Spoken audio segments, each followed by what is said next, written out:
قال المصنف رحمه الله تعالى نفعنا الله به وبعلومه وعلومكم وأمدنا بأسراره وأعاد علينا من بركاته آمين إلى أن قال أو من حلل محرما بالإجماع معلوما من الدين بالضرورة مما لا يخفى عليه كالزنا واللواط والقتل والسرقة والغصب أي أخذ أموال الناس بغير حق قهرا. Baik.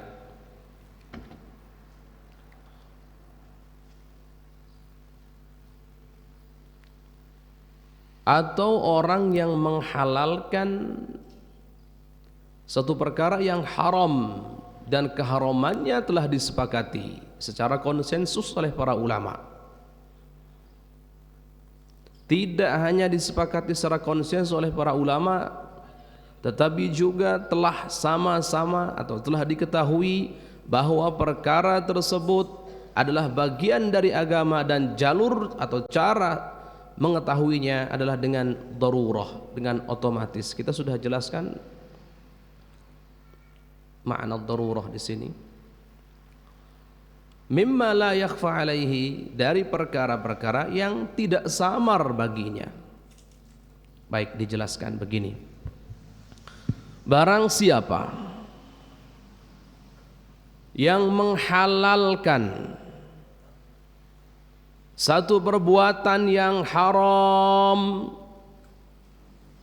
yang mana keharamannya telah disepakati secara konsensus atau ijma' oleh para ulama, yang mana keharaman tersebut atau yang mana perkara yang dihukumi haram tersebut keharamannya telah diketahui bagian dari agama, bahwa perkara tersebut keharamannya sudah diketahui dan perkara tersebut adalah bagian daripada agama, jalur pengetahuannya atau cara mengetahuinya dengan darurah, tanpa harus merenung dan berpikir. Mimma la yakhfa alaihi, dari perkara-perkara yang tidak samar atau jelas baginya. Contohnya kita praktekkan satu-satu. Zina. Apa hukum zina? Haram. Keharamannya disepakati atau ada khilaf di dalamnya? Disepakati. Maka sifat yang pertama disepakati. Lihat, perkara yang haram keharamannya disepakati oleh semua ulama. Tidak ada satupun daripada ulama yang mengatakan bahwa zina adalah halal. Bahkan tidak hanya ulama di dalam Islam, tapi ulama-ulama sebelum Islam, atau lebih tepatnya di kitab-kitab yang Allah turunkan sebelum Al-Quran, yang namanya zina tetaplah haram, tidak pernah berubah. Karena zina ini bagian ada kaitannya dengan akhlak sangat erat sekali. Dan ingat, dakwahnya para nabi, kontennya, isinya, unsurnya itu ada 3. Yang pertama akidah, yang kedua adalah tasyri' atau yang kita kenal dewasa ini dengan sebutan fikih, hukum halal haram atau ilmu al-huquq. Yang ketiga adalah akhlak. 2 tidak berubah, 1 bisa berubah dari nabi ke nabi. 2 yang tidak berubah adalah akidah dan akhlak. Semua perkara akidah tidak akan pernah berubah dari nabi ke nabi. Semua nabi menyeru kepada iman kepada Allah. Allah itu ada, Allah itu adalah tunggal. Menyeru bahwa surga itu adalah ada, neraka ada siksa dan ada pahala dan seterusnya. Sepakat semua nabi, tidak ada khilaf dalam hal ini. Tidak ada perubahan di dalamnya. Begitu pula yang kaitannya erat dengan akhlak. Contohnya apa? Zina ini. Di dalam syariat kita, hukum zina adalah haram. Keharamannya disepakati oleh para ulama secara konsensus ijma'. Bahkan kami sampaikan bahwa tidak hanya dalam agama Islam saja yang namanya zina itu haram, tapi juga agama-agama sebelum Islam. Dalam kitab-kitab nabi-nabi yang diutus oleh Allah sebelum Islam, sebelum Rasulullah, sepakat bahwa zina adalah haram.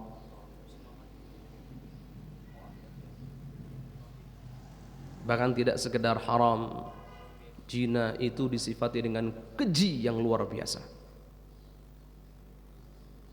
Innahu kana fahisha, keji sekali. Sudah gitu dimurkai oleh Allah, dilaknat oleh Allah betul-betul zina ini. Wal'iyadzu billah. Wal'iyadzu billah. Baik, kembali. Zina adalah perkara yang haram. Kemudian disepakati oleh para ulama secara konsensus, tidak ada khilaf di dalamnya, bahwa zina adalah haram. Jadi keharamannya disepakati. Kemudian perkara bahwasanya zina itu haram, itu adalah bagian daripada agama Islam ini sudah kita ketahui sama-sama, maklum, diketahui. Bahkan maklum itu diketahui jalurnya, cara kita mengetahuinya tanpa harus berpikir. Minad din bid darurah. Bid darurah itu apa? Tanpa harus merenung. Darurah itu ma la yahtaj ila an-nazar wal fikr. Sesuatu yang tidak butuh untuk berpikir, atau cara pengetahuannya yang tidak membutuhkan pada merenung dan berpikir. Jadi kalau begitu tanya saja orang awam, Pak, hukum zina itu apa? Mesti dia mengatakan haram. Ketika dia mengatakan haram, apa perlu berpikir dulu, merenung? Nggak tahu ya. Kayaknya haram, atau nanti ya saya tanya dulu. Enggak. Orang awam pun akan langsung mengatakan haram. Bahkan tanpa berpikir, ketika ditanya apa hukum zina langsung mengatakan haram. Karena memang hukum zina adalah haram, itu adalah perkara yang merupakan bagian daripada agama, yang mana perkara tersebut adalah maklum, diketahui, dan jalur pengetahuannya adalah darurah secara otomatis tanpa harus berpikir, tanpa butuh merenung. Mimma la yakhfa alaihi, dan zina termasuk perkara yang jelas hukumnya, perkara yang jelas, tidak samar baginya. Nah, oleh karenanya barang siapa yang menghalalkan perzinahan, maka dia keluar dari Islam, sudah murtad hukumnya.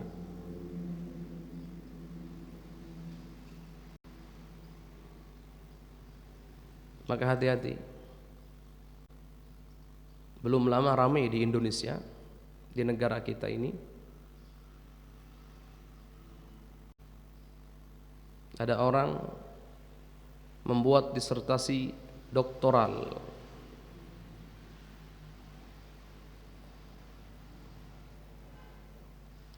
yang pada akhirnya menghalalkan yang namanya zina, wal'iyadzu billah, dengan konsep milkul yamin dan seterusnya.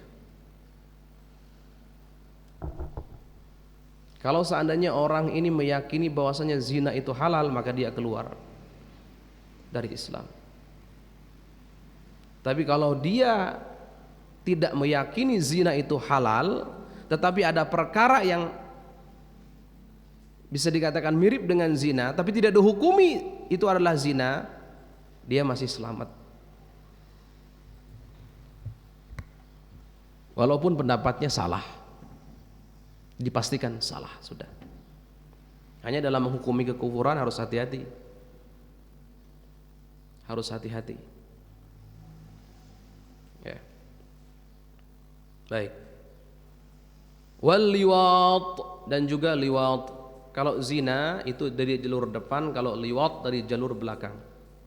Namanya liwat. Untuk laki-laki itu namanya, itu laki-laki atau perempuan, dari jalur belakang namanya liwat.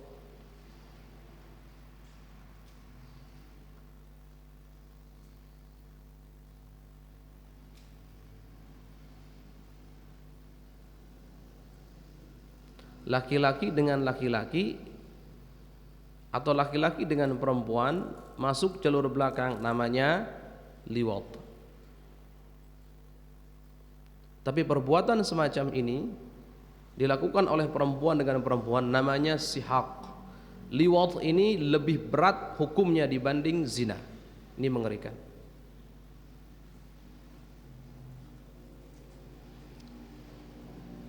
Dan tidak ada keraguan bahwa liwat adalah haram.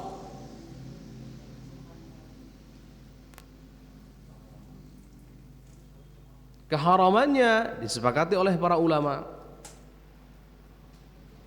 Tidak hanya sekedar disepakati oleh para ulama, tapi diketahui secara umum oleh kita semuanya bahwa liwat keharamannya sangat jelas, dan perkara liwat yang haram adalah bagian daripada agama. Dan jalur pengetahuannya otomatis tanpa butuh berpikir dan merenung.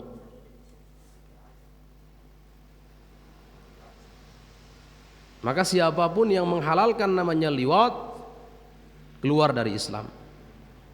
Wal qatli, menghalalkan membunuh. Orang menghalalkan membunuh, padahal menghukum membunuh sudah sangat jelas. Membunuh dalam hal ini bukan membunuh yang karena ada hak di situ berupa kisos, tidak. Membunuh tanpa hak di sini. Membunuh atau menghilangkan nyawa orang yang tidak punya dosa. Was-sariqah, menghalalkan mencuri. Was-sariqah, menghalalkan mencuri. Orang menghalalkan mencuri. Contoh, ada satu tempat bolehlah mencuri itu, silahkan. Ada lagi orang bolehlah kalau sedikit mah, yang nggak boleh itu banyak. Nah, ini hati-hati nih, hati-hati nih. Nggak ada panduan begitu. Nggak ada beda mencuri mau sedikit mau banyak, hukum mencuri tetap haram. Kalau sampai bolehlah, maksudnya dia meyakini kehalalannya, keluar dari Islam. Maka ingat, di awal muqaddimah kitab ini, sang pengarang, sang musannif telah mengingatkan bahwa banyak sekali di zaman ini perkataan-perkataan dari orang-orang yang dia tidak sadari bahwa perkataan tersebut telah mengeluarkannya dari Islam. Kami tambahi, bukan hanya perkataan, tapi keyakinan-keyakinan juga. Hati-hati itu. Baik. Wal ghasab, awas, ghasab. Ai akhdhi amwalin nas bighairi haqqin qahran, atau maknanya tegasnya, maknanya adalah mengambil harta-harta orang lain bighairi haqqin qahran, tanpa jalur yang benar, qahran, dengan paksaan. Itu namanya ghasab. Nanti pada saatnya ketika kita belajar bab sariqah atau bab ghasab, nanti kita akan pelajari, atau ketika belajar bab sariqah kita akan pelajari tentang perbedaan antara sariqah, ghasab, nahab, dan seterusnya. Baik. Yang jelas yang menghalalkan mengambil harta orang lain dengan cara yang tidak benar, maksa lagi, siapapun yang menghalalkan jalan seperti ini keluar dari Islam. Menghalalkan itu maksudnya meyakini kehalalannya. Awas ya. Makanya ini masuk dalam bab i'tiqad, keyakinan. Beda antara orang yang meyakini kehalalan sesuatu yang haram dengan orang yang melakukan perbuatan yang haram, itu beda. Seorang pezina, orang yang melakukan perbuatan zina, zina dosa besar. Tapi dia meyakini bahwa zina itu sebetulnya haram, hanya dia kalah oleh hawa nafsunya. Dia tetap muslim, mukmin, tidak keluar dari Islam. Di sini urusannya adalah menghalalkan, maknanya meyakini kehalalannya. Meyakini kehalalannya.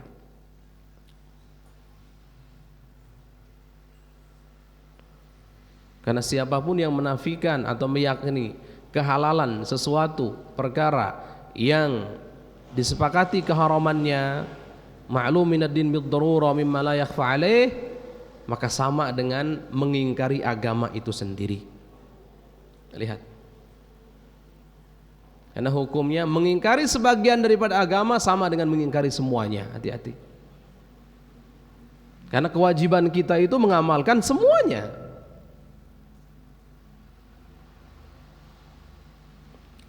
Baik ya. Ingat, beda antara orang yang melakukan perbuatan zina Contohnya dengan orang yang meyakini kehalalan zina. Yang melakukan perbuatan zina dia dapat dosa, dosanya besar, laknat dari Allah, laknat dari manusia. Iya.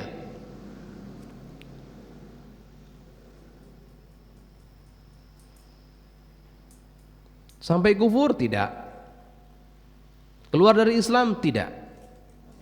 Tapi orang yang menghalalkan perbuatan zina, maknanya meyakini bahwa zina itu adalah halal, padahal dia tahu Islam mengajarkan zina itu adalah haram. Awas, hati-hati. Walaupun dia tidak melakukan perbuatan zina, keluar dari Islam.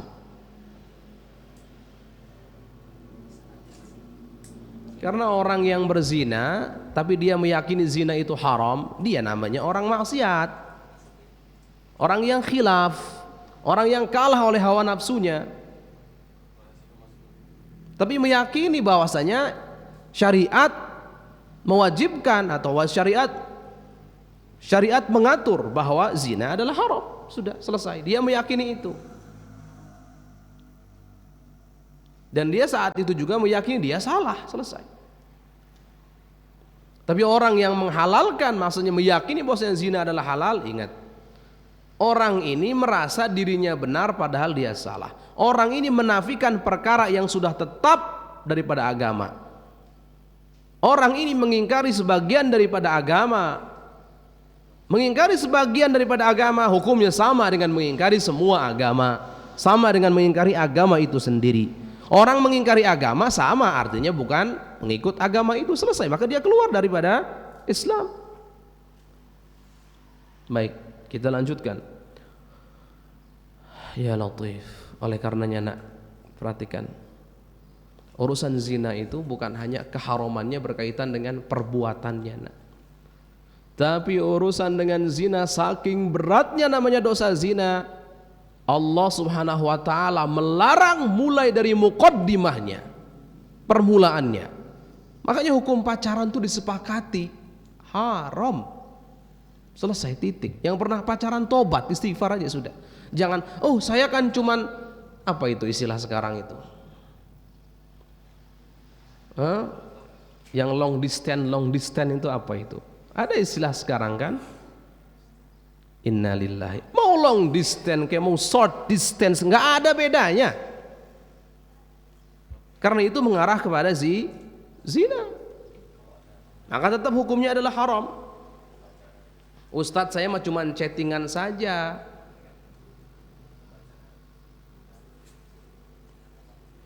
Emang apa bedanya nak? Maka hati-hati ya. Anak santri sini semuanya soleh-soleh insyaallah. Kenapa Al-Bahjah sangat ketat urusan media sosial nak? Kenapa Al-Bahjah sangat ketat mengurusi urusan hubungan antara banin dengan banat, baik itu para pejuang ataupun para santrinya?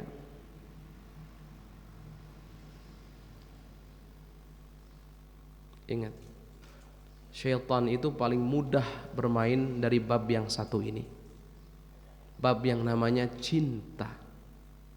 Paling mudah syaitan bermain di sini.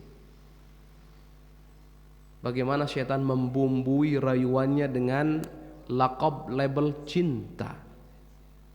Kemudian syaitan akan membisikkan bahwa cinta kan fitrah. Allah. Yang ngasihkan Gusti Allah. Lihat, ini yang berhujah begini ada. Bahkan sampai mengatakan menggunakan dalil al-hubbu wal mahabbah makhluk min makhluqatillah. Maksudnya apa? Kalau memang makhluk, semua selain Allah ya makhluk. Emang semua selain Allah ada khaliq? Enggak ada. Kalau hub itu ada berarti dia makhluk, benar. Tapi ketika engkau jadikan ini adalah hujjah engkau untuk mencintai dengan jalan yang tidak benar, ini adalah kedunguan. Udah selesai. Ini benar ada. Sampai dulu itu ada kasus anak santri, ceritanya ya santri bukan di sini soleh-soleh semuanya. Ya santri-santri yang kena fitnah begitu, santri-santri maghrum. Tulisannya apa?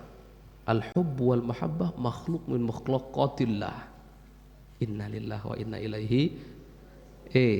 Perhatikan. Syariat Islam, Allah, Rasulullah tidak pernah melarang kita untuk mencintai sesuatu, tidak. Bahkan cinta itu adalah amalun qasri, kata para ulama. Apa amalun qasri itu? Datang tanpa ada pilihan. Boleh berarti Ustadz mencintai seseorang? Boleh, nggak ada masalah, cintai. Karena bukan urusan cintanya, cinta kamu tidak ada pilihan di dalamnya. Tapi perbuatannya atas dasar hujjah cinta tadi, ini akan terkenai hukuman baik dan tidak baiknya. Contoh, ini cerita, ada seorang ulama. Ini cerita atau dongeng terserahlah. Ada seorang ulama, ini kami pernah dengar seperti ini. Ulama ini di dalam hatinya ada kecintaan. Terhadap siapa? Terhadap seorang wanita, yang mana wanita tersebut bukan wanita baik-baik. Cintanya Masya Allah luar biasa, menggebu-gebu kalau bahasa sekarang. Bahkan mungkin terbakar hatinya oleh api cinta. Tapi karena ulama ini mengerti urusan cinta datangnya memang dari Allah, kita tidak bisa memilih. Tapi ulama ini juga faham, hati-hati dengan perbuatan yang berdasarkan hujah cinta. Karena faham, ulama ini tidak pernah mengungkapkan bahwasanya dia mencintai sampai menginginkan ini itu, tidak. Bahkan dia selalu berusaha untuk menghilangkan rasa itu, memohon kepada Allah, ya Allah hilangkan rasa ini ya Allah, karena ini orang tidak baik, takut terjadi fitnah. Dan jadi disembunyikan cintanya hanya untuk dirinya sendiri, disembunyikan, betul-betul disembunyikan, tidak diumbar. Karena pengumbar cinta itu ya gombal kan gitu ya. Ini enggak, ulama Allah uji dengan mencintai seseorang. Orang tersebutlah orang yang tidak baik, wanita yang tidak baik. Beliau memilih untuk menyimpan dan memendam rasanya. Saking tidak kuatnya memendam rasa itu, sampai beliau wafat dalam keadaan memendam rasa ini. Tapi beliau tidak pernah mendekati atau mengucapkan rasa ini kepada yang bersangkutan. Enggak. Urusannya antara beliau dengan Allah. Karena beliau takut kalau seandainya dituruti rasa ini, diiringi dengan perbuatan-perbuatan yang Allah yang membuat Allah murka, beliau takut akan api neraka. Apa yang terjadi setelah itu? Wafat dalam keadaan memendam cinta. Kemudian ada orang soleh ini bermimpi. Dalam mimpinya ulama ini ditanya, wahai fulan, apa yang Allah berikan untukmu? Apa yang Allah perlakukan kepadamu? Jawabannya, Allah memberikanku surga. Kenapa? Karena aku memendam cinta, yang mana cinta itu kalau seandainya diaplikasikan, dizahirkan, diungkapkan akan menimbulkan fitnah. Aku takut akan terjadi fitnah, aku takut kemurkaan Allah, maka aku pendam sampai aku wafat. Allah berikan ganjaran surga sebab semua itu. Allah, lihat. Pokoknya jangan ada alasan. Kan Ustadz ada cinta, dan itu semuanya bohong, dusta. Cinta yang benar itu hanya satu, cinta karena Allah Subhanahu wa ta'ala. Ustaz, emang gak boleh mencintai suami mencintai istri? Oh boleh, hukumnya malah wajib. Suami cinta istri wajib, tapi bukan cinta karena zat istrinya, tapi karena Allah yang memerintahkan suami tersebut untuk cinta kepada istrinya. Cintanya akan dapat pahala. Maka kalau sudah ada rasa-rasa gitu, buru-buru deh.